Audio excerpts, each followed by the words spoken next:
All right. Oh, oh man, it is September 1st, 2025, Labor Day. Yes, and welcome to the HEF podcast. That is the podcast of the Home Education Foundation, which is the organization that was started by the beloved Brenda Dickinson and her husband Craig in the early 90s, 1990s, that is. I guess we have to say that, don't we? We have to specify because kids these days don't know how long ago that was. The 1990s. And ever since then, Brenda has been the voice of parents in the Capitol protecting home education rights in Florida after helping secure home education rights in a bill with Representative Daniel Webster at the time and her husband, Craig. And ever since then, she has fought for home education rights and freedoms, parents to educate their children as they see fit. And we continue this work today as the Home Education Foundation, and we continue that work with special thanks to our top sponsors. Thank you to Arete, FPEA, Fisher Precious Metals, and the TBHC Group. And Brenda, I think we're adding a new top sponsor today. Really? Very excited. Yeah, it's very exciting. So before we begin, Mike, thank you for being with us. We have part two of the FLVS kind of conversation we were having coming up, so stay tuned for that. But before we get into that, we've got some big announcements to make. So we launched this will be a little bit of a story, so bear with me, but we launched our donation match campaign at the beginning of August. I had a homeschool family that approached me and said, hey, we believe in what you're doing. They've actually worked with us in the background on a couple of issues when working with some of the counties, and they said, what you're doing is so important. It needs to be supported.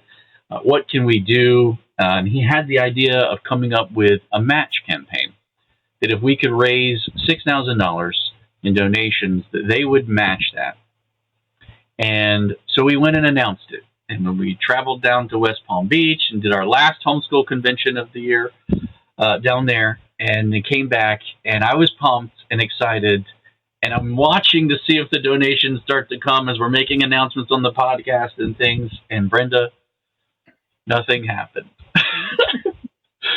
And we started to lose donations due to cards canceling, or something happens and your card gets stolen, and families would forget to put in the new information. And so I'm over here thinking, man, this campaign launched, and this family is really supportive, and we're not going to make the match. And I'm just trying to hold out hope. Meanwhile, I'm way too busy to devote any time really to pushing it or getting the message out. We just mentioned it on our podcast and talked to a couple of people and tried to help send out some emails and crickets. And at the end of the month, I had pretty much thought, well, you know what? Because we prayed about it and everything. And I realized, I thought, maybe God is saying, you've done so far, just keep going with what you've got. And I thought, okay, God, that's fine. That's fine. And wouldn't you know, Friday night, a third of the donations just show up out of nowhere. And I'm scratching my head like, is it possible? Can we get there? Can we hit that match? Man. So I started messaging a couple of people, and I'm like, hey, this is wild to me. Like, what if it actually happens? What if it actually happens? The next morning, I get up and I'm checking the numbers, and right around noon, we hit half. And so I sent out that video. We're halfway there, and I thought I couldn't get that song out of my head. I thought it was funny. And then as the night goes on and the evening goes on, I realize that August has 31 days in it. And I was counting 30. And I thought that was the last day. And then I realized, oh man, we had one more day. Is it possible? That night, I had a friend come to me and say that whatever we were lacking, that they would donate, because I've always worked with them in the past, and they had, been very appreciative of the work that I've done for them. And so they had agreed to do that. And I thought, wow, well, I guess if we're lacking anything, we have tomorrow to figure it out. Brenda, it's just like in legislative session, whenever we were fighting against the extracurriculars, the equipment for the extracurriculars coming out of the PEP scholarship last year. And every committee meeting, they just voted it right through, and they were going to gut the scholarship, and they pushed it right through. And it seemed like no matter how many conversations we had or who we got to, the answer was no. The answer was just pushback, and we know best. And it wasn't until after all the committee meetings were done, and we had pretty much thought, wow, I guess they're just going to ram this through. You get a call from Speaker Renner, and we had him on our podcast even to make the announcement that they had agreed not to gut the scholarship. But it wasn't until the 11th hour, like the very, very end. And I was scratching my head like, man, is this how it is? And then this year we're working on the same issue. We had a bill. We were wanting to fix some things with sports across the counties, and we didn't have a sponsor. No one would take up the bill, and everybody said, there's no appetite for education bills.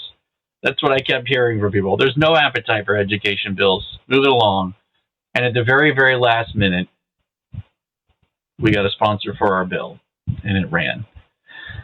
And in the very last minute, with the extracurricular sports bill that Senator Simon was working on with us, the things fell into place. And I just keep getting reminded over and over and over of that 11th hour moment. And this was no different than that. And I have to tell you that the home education families have come in not only to hit the $6,000 match, but they exceeded it. $7,600 was raised toward the match campaign, which is absolutely epic. I'm going to give the crowd a chance to clap here for the home education community. You guys are absolutely amazing. And with the $6,000 match to go along with that, we raised $13,000. Am my math right? Yeah, my math is right. $13,000, which Brenda, I realized, is one of the top sponsor packages that we have. It pretty much hits that threshold and that tier. So I went ahead and I made a commemorative badge for the 2025 home education families, parents for the free state of Florida, and the Home Education Foundation. And I have put this on our webpage in the top sponsor category. So now anyone who participated in this campaign will get their own version of this. I'll email them out. And I'm working right now with the marketing firm that I'm a creative director for to see if they will help us put together some challenge coins that we could also send out to the families that participated in this, just to commemorate the 2025 match campaign. And quite possibly, my thoughts are, so I see the senators and the representatives in their offices all the time, and they all have these challenge coins all over the place, and they save them from the different projects and organizations that they work with. And I thought, how cool would it be if each year we do something like this, and each year there's a challenge coin, and when we work with someone on a bill, we can leave that behind for them to remember that they were hand in hand with parents in the free state of Florida protecting education rights. And so I thought this would be really cool. We'll give the parents who participate one, and we'll give the senators or representatives who work with us on a bill one, and it'll be a great moment, a way of kind of bringing the community together. And I'm really looking forward to that. I'm excited. I get nerdy about the little marketing stuff, but honestly, it's such a blessing. And I started to see donations coming in at $50 a month. We call those our angel sponsors. You'll see them on our website at flhef.org/support. And there's different tiers, and that's one of the highest individual tiers. And I couldn't believe it.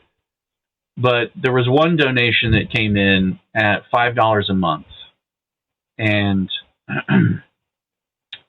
it's not lost. It's not lost on me that we oftentimes are in places where we feel like we don't have much to give, or I can't really give much or help out much. Please know that that $5 donation to me means the world. Means the world to me to know that there are parents out there who believe in what we do, that feel that all that they can do is that, and that you're doing it. We appreciate that more than you know. And it's not just about what you do as an individual. It's about how it all adds up. Every little bit counts. And some people will see that and go, I don't really think I have much to give. And they don't, or they don't remember. And I just want to say thank you. That even the $5, it may seem small to you. It's not. It means the world to us. It absolutely means the world to us. So I just want to say from the bottom of my heart, thank you. Absolutely thank you for all of the support. You guys crushed the match campaign. I was very happy to go back to the parents, the family, and talk with them and let them know that not only had we met the match campaign, but we crushed it. And they were very happy to make the match. So give yourselves a round of applause. And there's a lot of work to do. There's a lot of work to do. And we've been doing it, and we're going to keep doing it. We just wanted to take a moment and say thank you for your support. So, all right. Brenda, do you want to say anything on top of that? No, we're just so grateful because we're building a community.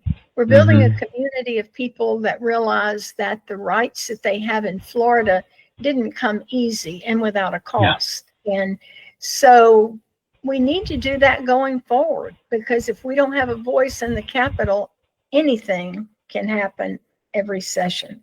So thank you so much for your support. Continue to tell your friends. $5 a month adds up to $60 a year, and it's very meaningful. So thank you very much for all the contributions. Absolutely. I will add to this. Any of the donations that come in today from the podcast and the announcement of this will still be counted as a part of the commemorative coin collection. So if you do want to participate in that, or you feel like you missed your chance, you haven't missed your chance. Any of the donations that come in today on the Labor Day holiday to wrap up the end of this campaign will count toward that. And I'll grab your email from there and I'll follow up with you. You can expect to hear from me. So thank you all very, very much from the bottom of our heart. All right.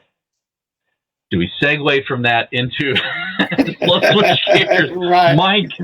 Mike, you're a blessing. You're on one of our commemorative podcasts. I think this will be a big one. So thank you for being back with us. Thank you for taking your holiday to talk with us. No problem. Appreciate the opportunity and glad to be here. I told all my friends that last week on part 1 that I was on your 100th podcast, and it was my very first. So yeah, that's awesome. Well, listen, thank you for being with us. I know that last week we kind of dove into a little bit of the history of FLVS. And I think it might be worth doing just a gentle recap. If you didn't catch it, it's the 100th episode. You can go back and watch that one. A lot of really good information. This time I would really like for us to dive into some other questions. I know Brenda, when we left off at the end of that podcast, Brenda had some very exciting things that she was wanting to ask about with certifications and just a lot of the maybe things that people don't always think of whenever they're thinking of their 4 core subjects, and you guys do way more than that. So, Brenda, why don't you take it? All right. I think that Florida Virtual School has opportunities for especially rural students that don't have the same opportunity as urban students. And they've done an amazing job of building communities within communities for various interests. And one of the things that I'm really interested in, and this is part of our mission with HEF Connect, is to try to educate students that are not interested in going the mainstream route right to college, but are interested in career or technical area that could lead to college later on, but they're getting their feet wet in high school to see if maybe that is what they'd like to do. Mm-hmm. And if they do like the area that they've chosen, then they're ahead of the game in their college path because they know where they want to go. They don't just take random courses to figure it out. So I'm excited about the courses and the clubs that FLVS offers.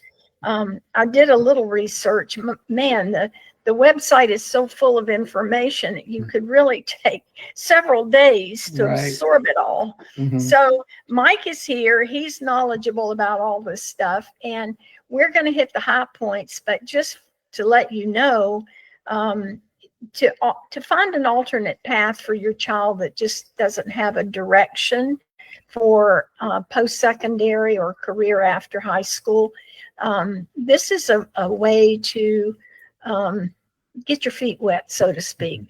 So I'm going to add to whatever you say or ask more questions. Sure. But yeah, why no problem. don't you launch into the areas that you have for career or technical information and courses? Sure. I'm happy to do that. Florida Virtual School has always had some career and technical electives that have been in there. But several years ago, when the legislature and the governor had a big push. So that's all right. I had Brenda again in my ear. But so several years ago, when the legislature and the governors put some priority on career and technical education, and we saw a lot of push with some extra dollars to community colleges or state colleges in order to be able to do that. Florida Virtual School really ramped up our career and technical offerings. We've got over 10 what we call programs of study, which means 3 or 4 courses in a specific designed core group that allows students to be able to not only kind of get their feet wet with that industry or that curriculum, but also be able to earn certifications in high school that allow them to be able to use that for employment opportunities in high school, use it for employment opportunities after they leave high school or they've graduated or completed their program, or in order to be able to use that as they kind of step into that field in a post-secondary area. So we've got agricultural communications. I'm going to kind of go down the list. Allied health, cybersecurity, artificial intelligence, computer science, data science and machine learning, entrepreneurship, finance, hospitality, tourism, principles of teaching, and then web applications development programming. So you can see there's a vast array of avenues that students can get engaged in order to be able to say, hey, listen, I enjoy agriculture. You might be in a rural community. We've got great FFA chapters throughout the Panhandle where I serve, and most of our rural communities do that. But we may have students that live in a bigger community like Leon County or Bay County where they're not able to attach to a school that has a chapter of FFA. I think I mentioned this last week, but with Agricultural Communications, our club or our chapter, they've got a member that's on the state board for FFA as a student leader in that. So we have tons of opportunities for students to, get their feet wet. Many of our CTE courses, those career and technical education courses, have certifications after the first and second course. So you really don't have to wait till I complete the program to start earning those certifications. Some of them have multiple certifications that the students can earn in order to be able to prove that. Our teachers really work with those. You talked about home education families in rural communities. Our teachers work when those students meet those qualifications to be able to test and sit for those tests. They work with them to find a place where they can test. They work with them through that process and those kind of things. So our teachers are committed to those students being able to maximize and be successful. We talked last week about all of our courses, core electives. We look for mastery for that. We're not just kind of point and click and get through, but especially in our career and technical courses, those teachers work with those students, walk them through in order to be able to make sure that hey, I want to get you to the end with this. If this is something, artificial intelligence, we all know where that's landing and how that's got a lot of unknowns out there, but our teachers have embraced that across the curriculum, but especially those artificial intelligence teachers in that CTE program, to be able to say, hey, listen, this is something that you can utilize right now as you're going through. You could be a sophomore and have taken 2 of those semester artificial intelligence courses and be able to implement that in all the things in your education, in what you're doing outside. So I really think that as the homeschool community takes a look at what are some of the things that my student can get in, you may live in an urban area. And in Orlando, we have a ton of students that are engaged in our hospitality and tourism industry because they get in those CTE courses and they can see their parents may work for Disney, or they may work for Universal, or they may be working in some of those areas, and they really like that. But that gives them a leg up as they start to take a look at what those career choices could be, or even some of those post-secondary choices could be. Let me back up and give a little bit of higher level.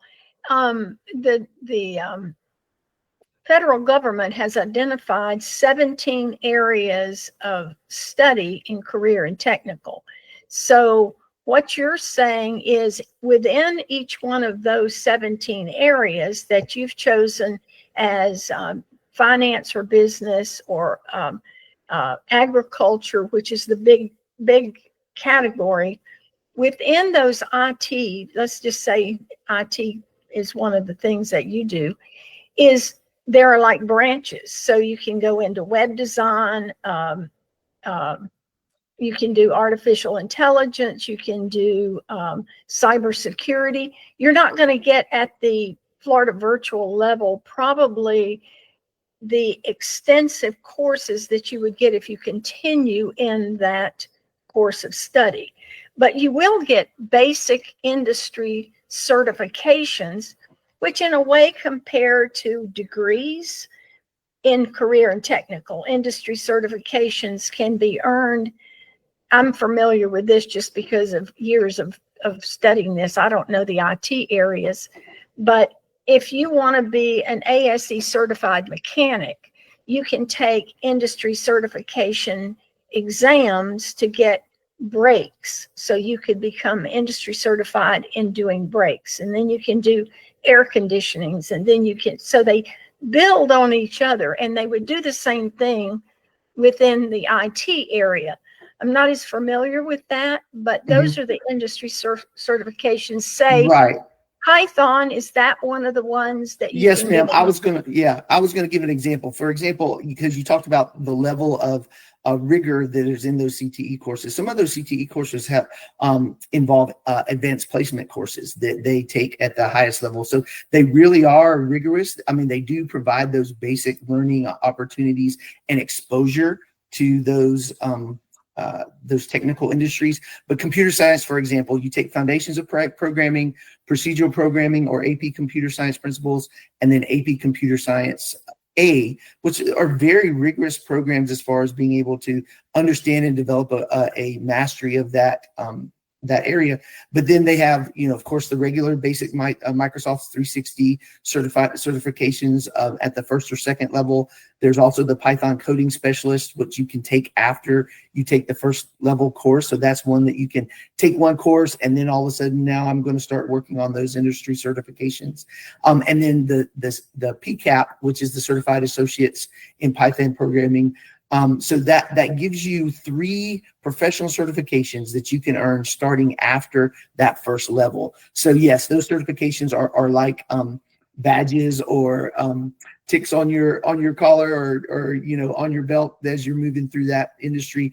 They're not necessarily degrees that we can count to, but it does show that if that student was going to go walk out and they wanted to work in computer science, they could go in and say, hey, listen, I have these 3 certifications. They could start working at, maybe it's a gap year before they start their post-secondary, or they can use that as part of their application process to enter into that school. Let's say they were going to UF and they wanted to continue in computer science. They can show that they already have that. So that gives them a leg up on maybe some of those students that didn't follow that path.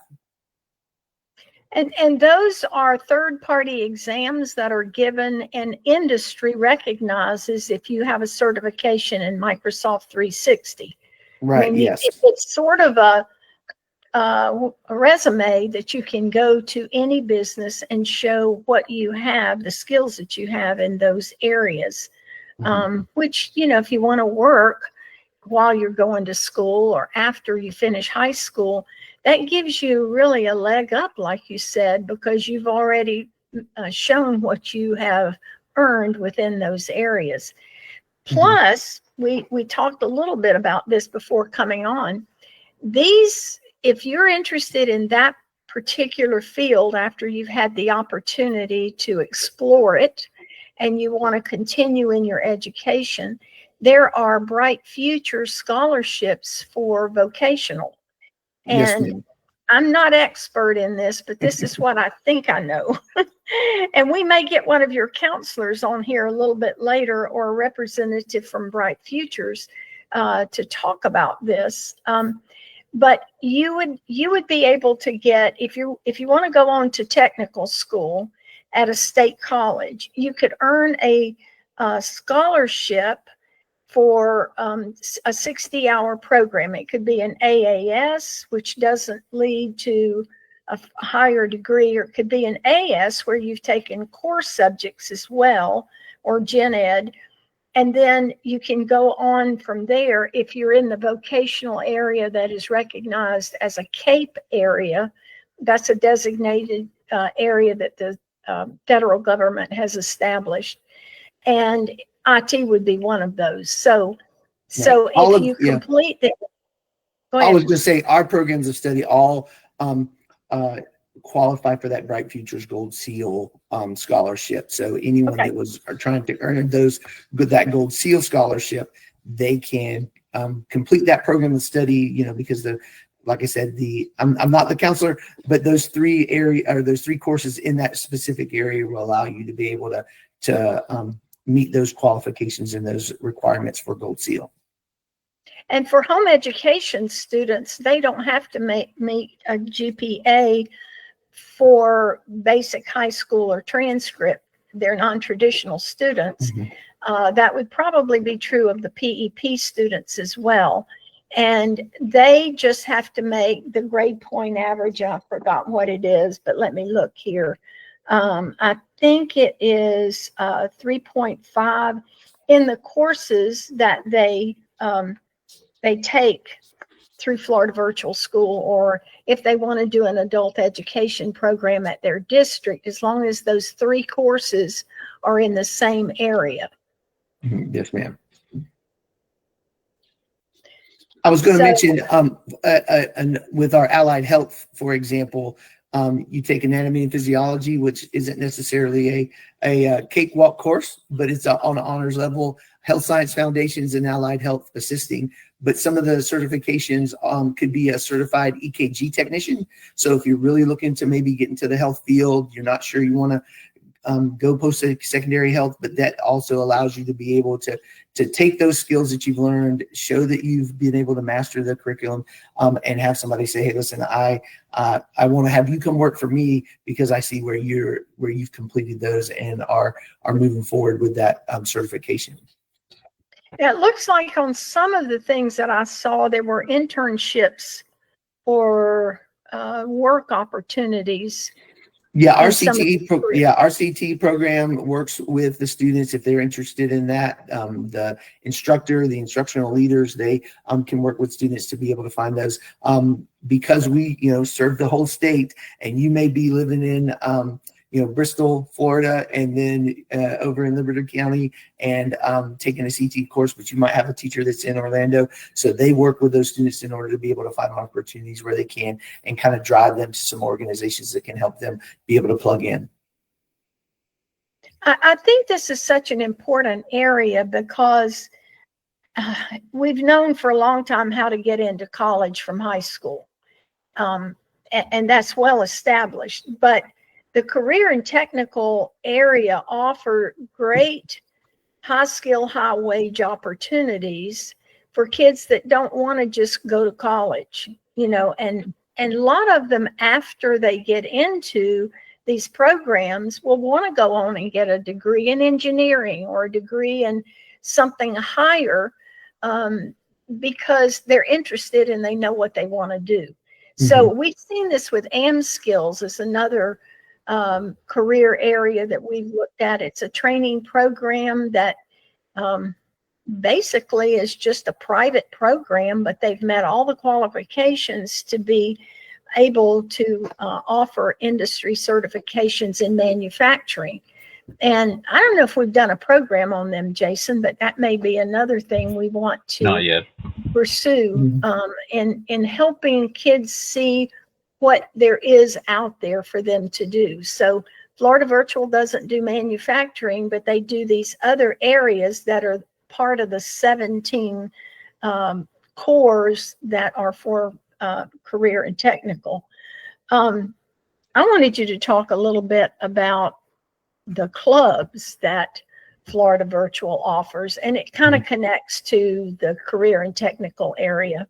Yeah, we do. We have over 80 clubs that students can be engaged in. All they have to do really is be taking a class with us to be able to be a part of that. We've got from elementary clubs through high school. You know, I've already mentioned our FFA chapter, which is blowing it out of the water with their organization. But it can be anywhere from a world language club. You know, if students really are tied into that, let's say they've been on mission trips and they really are kind of driving that, they can plug in with one of our world language clubs in order to be able to do that. We also have gaming clubs. You know, I know that we talked a little bit about, you know, that with the local organizations, especially here in Leon County, the school board and those kind of things. But there are opportunities for students that are interested in that. Maybe they're looking at a career, but they can look in that.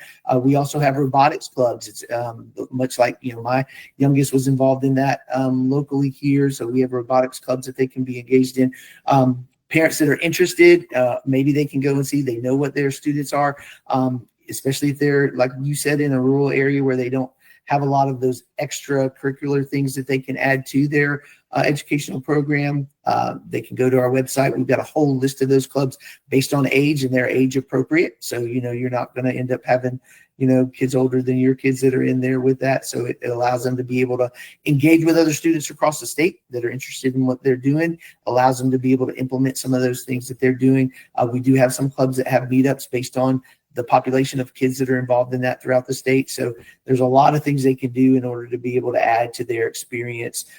Even if they're just taking one course with us, you know, a lot of times, you know, we talked about it last time, that, you know, parents think that if I engage with Florida Virtual School as part of my home education program, I have to do all of their things. Well, you don't. You could take a world language course or a music elective or anything else like that, and then engage in one of those courses, even if it's not necessarily the course you're taking, but engage in one of those other clubs that maybe be an interest outside of that regular reading, writing, and arithmetic. So explain how, let's say a robotics club, and you've got kids spread out all over. How would they get together to prepare themselves to participate in the Lego's various programs? I assume y'all are in Lego First and all the various. Yeah, our club directors, the people who sponsor our clubs, they work on that. But a lot of stuff they do, just kind of like we're doing right now. They get together, and the parts and those kind of things that they're putting together, they might have individual things that they're working on apart from that. And then as they do set up times where they can meet, or if they have a particular event that they're going to, they may do that all together as well. So they do a lot of Zoom stuff. You know, we've you know, COVID kind of put us all on that, but it's also been able to expand some of those experiences that we have. So our students engage with their club sponsor that way, the other students they do, and then they, you know, plan times where they have to meet up if they've got an event or those kind of things. So it really is kind of specific to that particular club. And they do it differently because sometimes they may have a specific number of students that may be living in the same county or maybe living in the same district. You know, and then if some of those kids that maybe are a little bit far more reaching, they work those things out on their end. It's kind of a different concept than what we think of as everybody gets together in one room and we meet, weekly. Right. Mm-hmm. But they do meet weekly, sometimes more often. It's just as virtual. Yes, ma'am. Mm-hmm. Yeah. So and they engage those students, even some of the elementary clubs. If it's a book club, for example, they might have an opportunity where they are expressing or showing some of the things that they've read, some of the things that they were doing on their own in order to be able to, just like you would with adults. We're going to sit down and kind of talk about my experience that I walked through, and then we'll be able to do that. And then they engage in some similar things that they do on their own while they're together virtually. So in case people don't know what FFA is, it's Future Farmers of America. Yes, ma'am. In education, we have so many acronyms. Yes, ma'am. And initials that sometimes we forget that everybody outside of our our little area of education. I can tell you a little bit. If there are students and families that are interested in our clubs, we do a semester club rush, which is coming up in September. So those students that are interested in maybe finding out how that works with that club, the 6 through 12 club rush is on the 18th of September from 4 to 6. And then the K through 5 club rush is on the 19th of September from 10 to 11. So they can click a link that we have on our club's website to be able to join Club Rush, so they can see the sponsor, have the sponsor talk to them about how they do in that engagement, what they are able to do, what it involves, those kind of things. So it gives them an opportunity, just like when I was at a public school here on campus, we started doing the same things on campus. We would have all our clubs at lunch out there with a table, and they would come up and ask, hey, tell me a little bit about FCA. Tell me a little bit about, the Spanish Honor Society. Tell me a little bit about those kind of things. So it gives them an opportunity. So those dates again are the 18th of September and the 19th of September that they can find out about how those clubs operate virtually.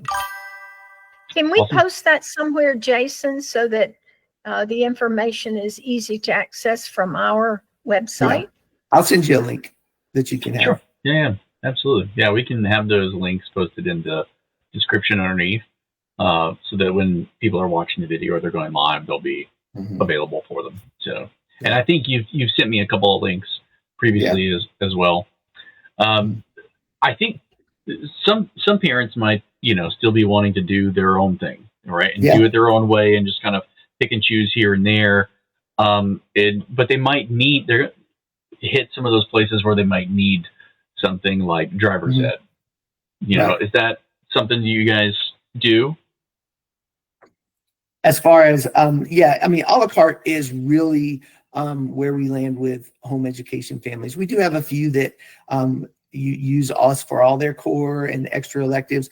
We have some that use core and they do their own electives, those kind of things. But a la carte is really where we land. A lot of times it's a course that they can't provide.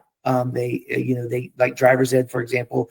In order to be able to have those certifications and meet those standards for the new legislation that came out in this, I wanted to say spring session, but I know it went into the summer, so they can for sure. So they can tap into that course. It covers not only the drug and alcohol, but the driver safety information that you have to have in order to meet those regulations.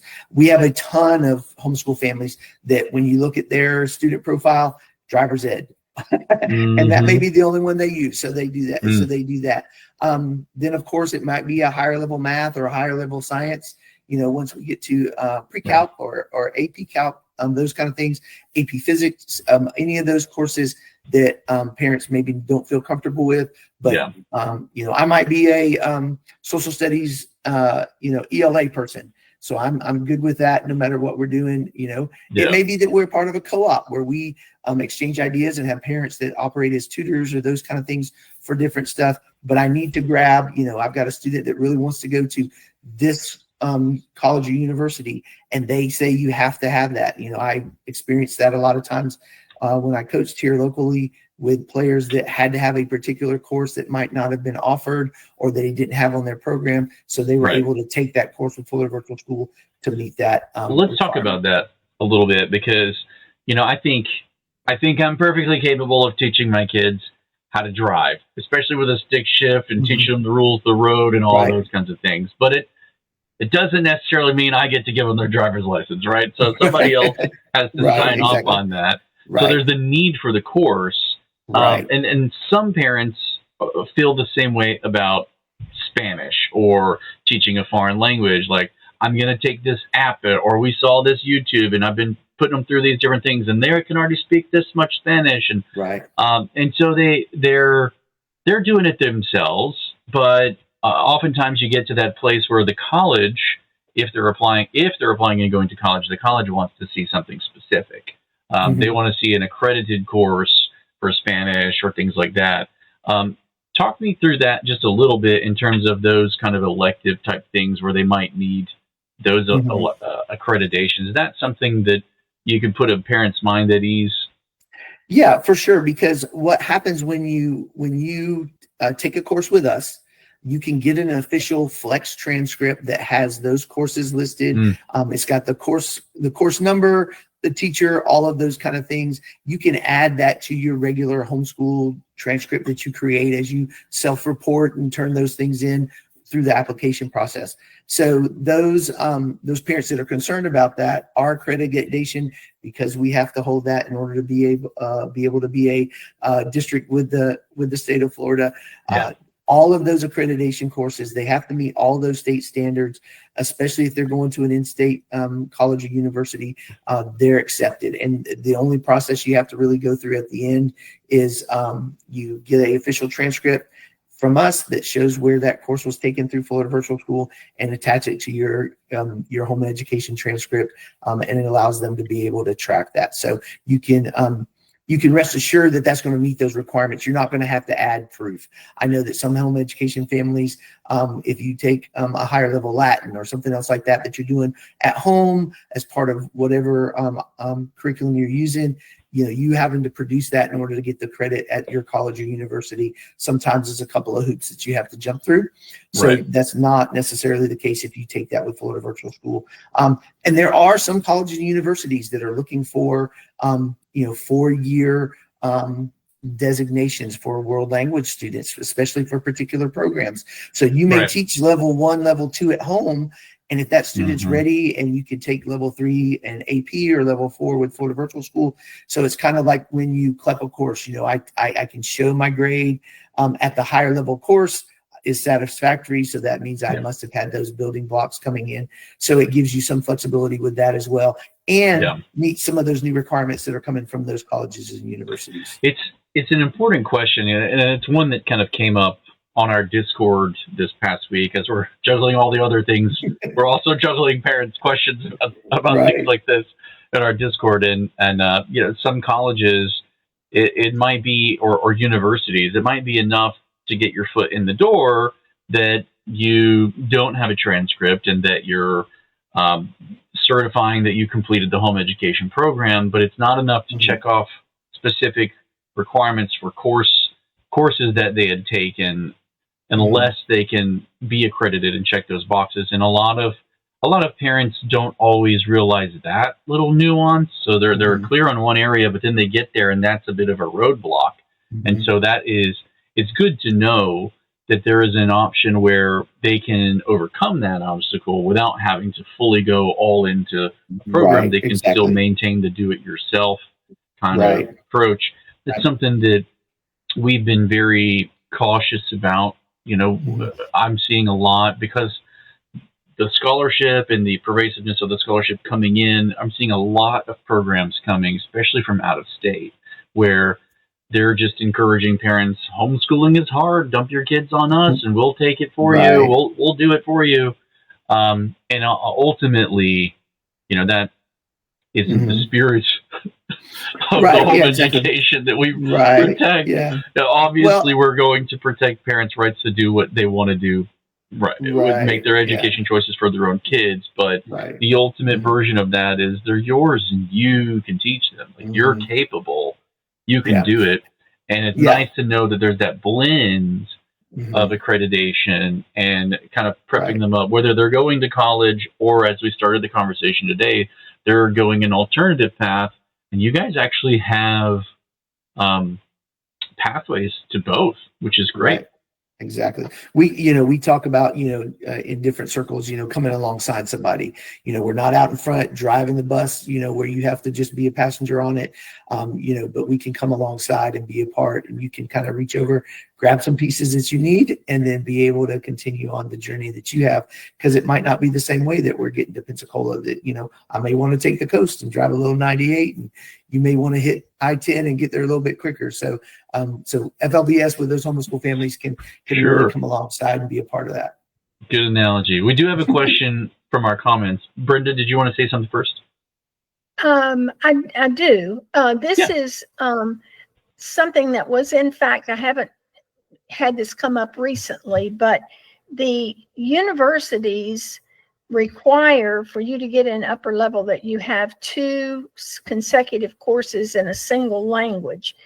If you don't take those in a recognized program in high school, you're going to have to take them at the state college level, or if you come into the university without those 2, you're going to have to take them at the university level. And most of those university level courses are conversational programs. So it's a whole lot different. You would not want to come in cold turkey into a university language course if you can't already pretty much feel comfortable in speaking the language, because that's all it is within that language. So we can get more definite on that, whether that's true or not. But I know it used to be that before you could get into your upper level at the university, you had to have proven 2 courses. And some of the state colleges will accept, I don't know, I can't remember the name of them, some of those programs that you can buy and do it yourself at home, but there's no way to prove that you did that. And if they accept it, great, you can get in. But then you hit the real hurdle when you try to go into the university level.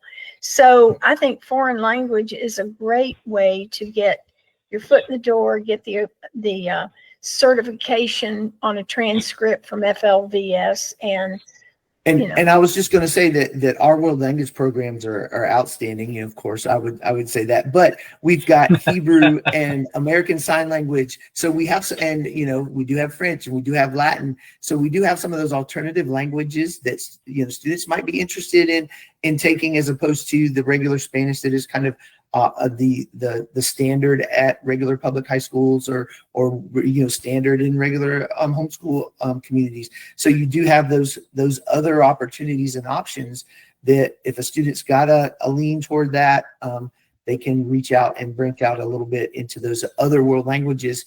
There's, especially with American Sign Language, there's colleges and universities that are offering that as part of their program. So a kid that may take American Sign Language with us and they really enjoyed it, and let's say they want to use that as part of their career as either interpreting, or they want to use that as missions or anything else like that, they can take those steps and take that upper level American Sign Language at this college or university that they maybe are transitioning to. That's great. So the question that came in from comments is, do you already have to be registered with FLVS classes in order to attend the Rush program to see the different clubs? I don't think you have to be already in a class right now, because there's the link to be able to join that, and that's open. But in order to be engaged in a club, one of the requirements is that you have to be taking a class with us. And the only other caveat is that in order to be with our Future Farmers of America chapter, you need to be taking an agricultural communications or foundations course with us. Got you. That's the only one that you have to be in the program area. I could take a econ class and I could be a part of the cheerleading club. So it doesn't necessarily have to land that way. I'd love to see that, Mike. I'd love to see you in the cheerleader club. Let me see that. Right. Shoot me pictures if that's it. Right. Right. So we talked a lot about the classes and the clubs and things like that, and a lot of parents who have the PEP scholarship might know they can use that to pay for the classes. But the home education students that don't have a scholarship, what about those students? How do you guys handle those? I know the answer. I just want to ask it so that people. No, I got it. Hey, but that's a big bonus for me. So, yes. So prior to the PEP legislation that set that in place, where home education families could tap into some of those resources, any home education student could take as many home education or as many Florida virtual school classes as they wanted to for free. It doesn't cost them anything. Now, nothing's ever for free, but the funding model that allows Florida Virtual School to report some of those fundings from the state that those home education families are not engaging in receiving through the PEP program, it doesn't cost them anything. So they can sign up for 3 courses, they could sign up for 15 courses, and it wouldn't cost them a bit. The only thing that I say is with PEP, sometimes parents get a little leery because why do I have to pay for this? Of course, we talk about the dollars that are funding the student education, following the student. But they could take 7 courses with us and it still would not incur half of what their scholarship award would be. So they would still have funds for other opportunities, just to kind of give you, not that they should have to take 7 with us, but it just gives them an idea of where that would land as far as the cost. So, and that's something that Brenda was very interested in early on when the scholarship was being proposed, to have it separated out as a separate enrollment track, and that's to protect the home education statutes from being blended together with all of the scholarship uses. And so that's actually one of the byproducts of splitting out the personalized education program as an enrollment track on its own, so that there's home education students, and you guys can still take those and report them up as the traditional home education students, but then the students who have the money given directly to them that you don't have to access through that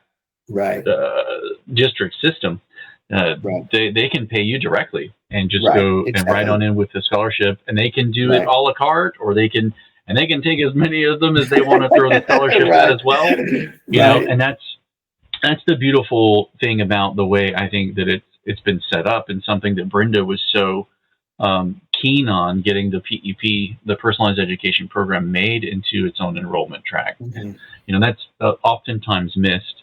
Sometimes little nuggets like that have a big impact, and they're very important, but they can often go unlooked at times. So we're out of time. We have 4 minutes left. I want to questions. More comments. I know we do.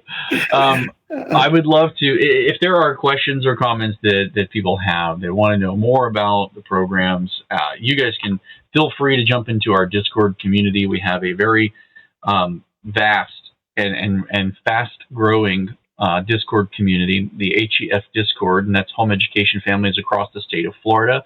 They get in there, they help each other out. Laura, I see you in our comments today. I love seeing you around. You're such a help and a blessing to have you in there. People are asking questions, and you know, we have all kinds of families in there who have years of experience coming alongside new families and offering them and a help and insight. And then, of course, we come in when there's a question that's a little bit more technical, or they want to know what a right is, or can the district do that, or they're telling me this. And so then we'll, you know, quote statutes or give them, you know, lines from the statutes that are pertinent to their situation. So it's a great way to combat the rumor mill Facebook stuff, like, oh, this happened and that. We see it all the time. And I see it in regards to FLVS and the statutes and the districts, and everybody's got a great idea until it doesn't work. And then they're like, well, why? And go to places for information that can give you accurate answers. So if you're one of those people and you have questions about FLVS and you want to throw them in our Discord, absolutely be very, very much, you're very welcome to come into our Discord and ask those questions. We'll pass them right along to Mike at FLVS for you. They also have some direct ways that you can go and ask some of those questions if you want. We'll get links to those up in the chat after this is posted up. And one more time before we get off today, I just kind of want to rotate back through and give a special thank you. Let me get my visuals up here because it's important to me. Just want to do a recap on the funding, the donations. If you were joining late or you joined midway and you missed it when we did it at the beginning, we did, in fact, hit our match goal. And we're very thankful to all of the home education families who showed up in droves to support the work that we do. We had a home education family offer the match campaign, and we had almost nothing for the whole month. And then overnight, you guys showed up with immense support. My phone was just buzzing off the hook with donation after donation, and I couldn't believe what I was seeing. From $100 a month to $50 a month to $5 a month, and please, whatever it is that you can do it. And I wanted to make sure that we announce say special thank you. That is not the picture I meant to be next. Let me find the right one. Hold on. We hit the goal. We not only hit the goal, but we surpassed it. 126% of our $6,000 goal was met with $7,605. So thank you all. Give yourselves a pat on the back and a round of applause. I also have, for this event, decided to create a commemorative badge that we'll be sending out an email to everyone, so you can put it on your social media if you'd like to change your profile picture or something to that effect. This will be the 2025, the first ever of these that we do. We'll going to work with our marketing company to get some commemorative coins, see if they'll support us with some commemorative coins that we can have made, challenge coins to send out to everybody to market. And then, of course, as we work with senators and representatives, it'll be nice to be able to leave one of those behind to let them know what they were a part of. You all are now top sponsors. So anyone who donated during this campaign has hit the threshold that our top sponsors, one of our top sponsor packages. And so we're going to bestow upon you a commemorative badge and say thank you. You can now consider yourselves one of the top sponsors. And so we'll leave that open for today for anybody who wants to participate and get one of the badges that we have. You can donate and be a part of the August campaign, and you too will be one of the top sponsors counted among us. So, Mike, thank you for being with us today. Yeah, no problem. I enjoyed it. Thanks so much for letting us be a part. And Brenda, thank you as always. I'm going to keep you around as many of these podcasts as I can. You're going to be with me until we can't do it anymore. That's just it. I'm going to let you wrap up today. So I always like to give you last word, and today will be no different. What would you like to say, Brenda? Well, it's all very exciting to see homeschoolers coming together to support the Home Education Foundation. We don't have any corporate sponsors like the banking industry or the real estate industry. We are supported totally from those people who believe in our mission individually. So support is always difficult. And Jason has really created a monster here